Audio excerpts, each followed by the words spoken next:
ચાર અંગે સાંસદના એકરાર પર હવે કોંગ્રેસે પણ ઝંપલાવ્યું છે। પ્રવક્તા મનીષ દોશીએ પણ સવાલો ઉઠાવ્યા છે।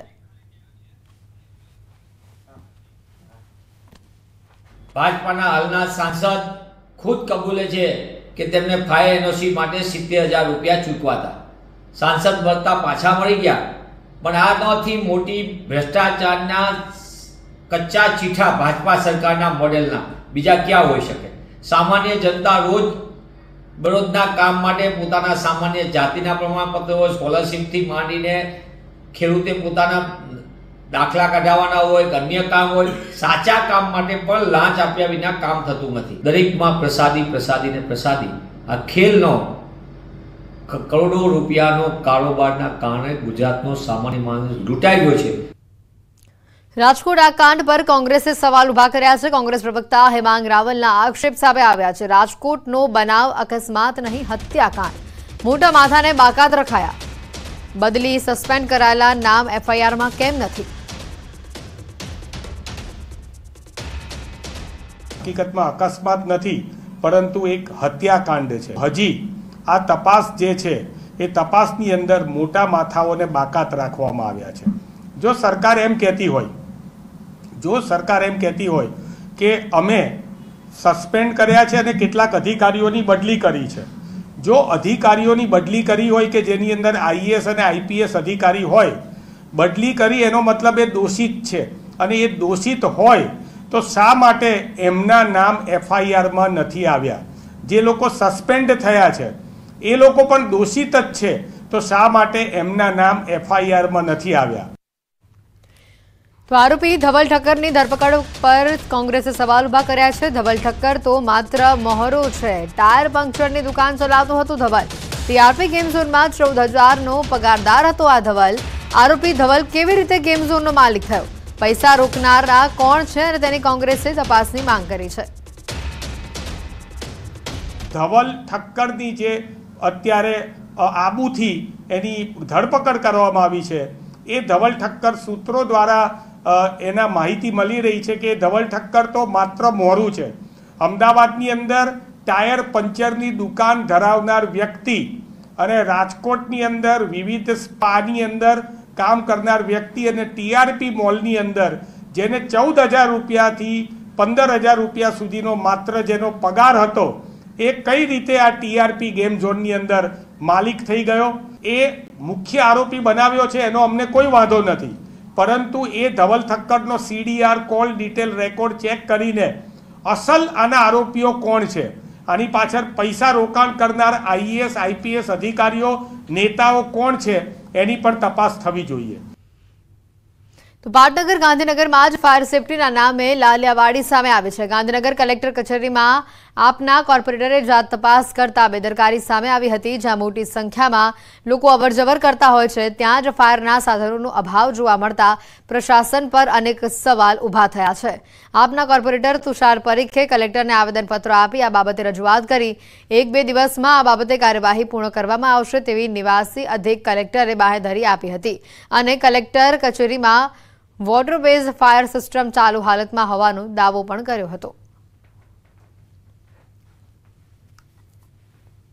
કલેક્ટર ઓફિસમાં જ્યાં પબ્લિકની આટલી બધી આવજાત થાય છે રોજબરોજ, ત્યાં જો આવી કોઈ અઘટિત ઘટના બની જાય તો તેનું જવાબદાર કોણ રહેશે? કલેક્ટર કચેરીમાં વોટર બેઝ જે વોટર હોઝવાળી જે પાઇપની સિસ્ટમ છે એ ચાલુ હાલતમાં છે અને એનો સમયાંતરે એનો ટેસ્ટ પણ થતો હોય છે અને એ વર્કિંગ છે। અને સાથે જે ફાયર એક્સ્ટિંગ્વિશરની વાત છે એ આશરે 200 જેટલા છે અને એ પણ ઘણા રિફિલ કરવાના ચાલુ છે। પંચમહાલથી વધુ સમાચાર આવી રહ્યા છે। સરકારી હોસ્પિટલમાં દારૂની બોટલો સામે આવી છે। દારૂની ખાલી બોટલોનો જથ્થો જોવા મળ્યો છે। ઘોગંબા સરકારી હોસ્પિટલની અગાસી પર જોવા મળી બોટલો, ડસ્ટબિન અને ગેલેરીમાં જોવા મળી દારૂની બોટલો। હોસ્પિટલમાં દારૂની બોટલ કોણ લાવ્યું તે મોટો સવાલ છે। હોસ્પિટલના ઉપરના માળે રાખવામાં આવેલા ડસ્ટબિનમાં પણ વિદેશી દારૂની ખાલી બોટલો જોવા મળી। આ જગ્યા જવા માટે સીડીના દરવાજાને તાળું મારવામાં આવ્યું, તેમ છતાં કેવી રીતે પહોંચી દારૂની અહીંયા ખાલી બોટલો? સરપંચ સહિત રોષભેર વિદેશી દારૂની બોટલો હોસ્પિટલમાં જોવા મળતા તમામ લોકો રોષે છે, તપાસની માંગ કરી રહ્યા છે। હોસ્પિટલ અધિક્ષક વિદેશી દારૂની ખાલી બોટલો મળી આવવા અંગે પોલીસની મદદ લઈ તપાસ કરવા જણાવી રહ્યા છે। હોસ્પિટલમાં લાગેલા સીસીટીવી કેમેરા સિસ્ટમના ફૂટેજ હોય તો તે પણ ચેક કરવા જોઈએ અને હોસ્પિટલમાં તમામ જગ્યાને પણ સીસીટીવી કેમેરા સજ્જ કરવી જોઈએ તેવી પણ માંગ ઉઠી છે. છેક ધાબા ઉપર કે જે ધાબાની ચાવી સુપ્રિન્ટેન્ડન્ટ સાહેબની પાસે રહેતી હોય છે, એ ધાબા ઉપર દારૂની બોટલો હોય છે, પાછળના ભાગે દારૂની બોટલ હોય છે. ત્યારે સવાલ એ રહ્યો કે ફક્ત સ્ટાફનું જે રોજના રડે છે, તો આ કેમ્પસમાં છેક ઉપર એમની કસ્ટડીમાં જે જગ્યા છે એ જગ્યા સુધી દારૂની બોટલ પહોંચે છે ને એમને પોતાને ખબર નથી.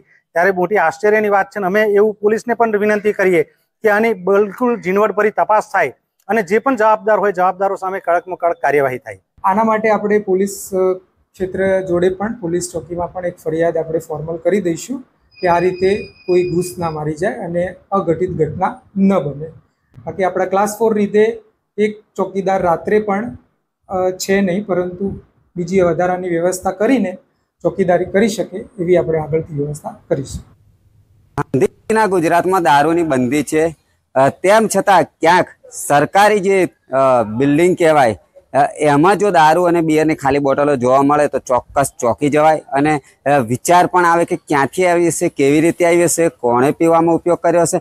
હાલ આપણે ઘોગંબા તાલુકાના જે મુખ્ય સામૂહિક આરોગ્ય કેન્દ્ર છે ત્યાં છે, ત્યાંના હું સીધા આપણે દ્રશ્યો બતાવીશ. ઘોગંબા જે રેફરલ હોસ્પિટલ છે તેના અંદરના ભાગના દ્રશ્યો છે. આ બિલ્ડિંગ છે જેમાંથી ઉપરના ભાગેથી આવતો જે વિભાગ છે તે છે. આ તળિયા સુધી આવતા વિભાગમાં આપ જોઈ શકો છો દારૂની ખુલ્લી જે બોટલો પડી છે. અહીંયા જે દારૂ પીધા બાદ બોટલો ફેંકી દેવામાં આવી છે. ત્યારે આ બાજુના પણ હું દ્રશ્યો બતાવીશ. ચોક્કસ એક સવાલ ઉઠે કે આ અહીંયા કેવી રીતે આવી હશે. જો કે જે હોસ્પિટલના સત્તાધીશો છે તેઓ દ્વારા પોલીસના માધ્યમથી તપાસ કરવામાં આવશે એવું જણાઈ રહ્યા છે. આ માત્ર એક જ જગ્યાએ દારૂની બોટલો નથી જોવા મળી. આ જ રીતે હોસ્પિટલના ઉપરના ભાગે ડસ્ટબિન છે સહિત જે આજુબાજુનો વિસ્તાર છે ત્યાં પણ દારૂની બોટલો જોવા મળી રહી છે. હોસ્પિટલમાં કોણ સાહસ કરી આ પ્રકારે દારૂ પી રહ્યું છે અને લાવી રહ્યું છે એ પણ એક વિચારવા જેવી બાબત છે. ત્યારે અહીંના સત્તાધીશો દ્વારા હોસ્પિટલમાં જો સીસીટીવી કેમેરા ફૂટેજ હોય તો તેને પણ ચકાસવા જોઈએ. સાથે સાથે પોલીસના માધ્યમથી તપાસ થવી જોઈએ. સાથે સાથે જે હોસ્પિટલની જે વ્યવસ્થા છે, જે સિક્યુરિટી વ્યવસ્થા છે તેને જડબે સલાક બનાવી દેવી જોઈએ અને સીસીટીવીની નિગરાની હેઠળ સમગ્ર જે હોસ્પિટલ છે તેનો વ્યવહાર થાય એવું પણ અહીંના સ્થાનિકો ઈચ્છી રહ્યા છે. અને આ જે દારૂની બોટલો મળી આવી છે જે ચોંકાવનારી બાબત છે, જે અંગે પણ તપાસ થાય તેવું એના સ્થાનિક સરપંચ જણાવી રહ્યા છે. રાજેશ જોશી, ન્યૂઝ 18 ગુજરાતી, ઘોગંબા, પંચમહાલ. રાજકોટની ઘટના બાદ દાહોદ વહીવટી તંત્ર હરકતમાં આવ્યું છે. પ્રાંત અધિકારી, મામલતદારની ટીમોએ તપાસ હાથ ધરી છે. બરોડા મલ્ટી સ્પેશિયાલિટી હોસ્પિટલની ગંભીર બેદરકારી સામે આવી છે. G+2ની પરવાનગી ઉપર 6 માળની હોસ્પિટલ બનાવી છે. બાયોમેડિકલ વેસ્ટના ઢગલા એમ જ પડેલા અહીંયા જોવા મળ્યા. ઓક્સિજનની બોટલો પણ નિષ્કાળજી પ્રમાણે રખાયેલી હતી. હોસ્પિટલમાં અનેક પ્રકારની ક્ષતિઓ સામે આવી છે. હોસ્પિટલમાં દાખલ દર્દીઓને અન્ય હોસ્પિટલમાં મોકલાય છે. તંત્ર દ્વારા હોસ્પિટલને સીલ કરવાની કાર્યવાહી હાથ ધરવામાં આવી.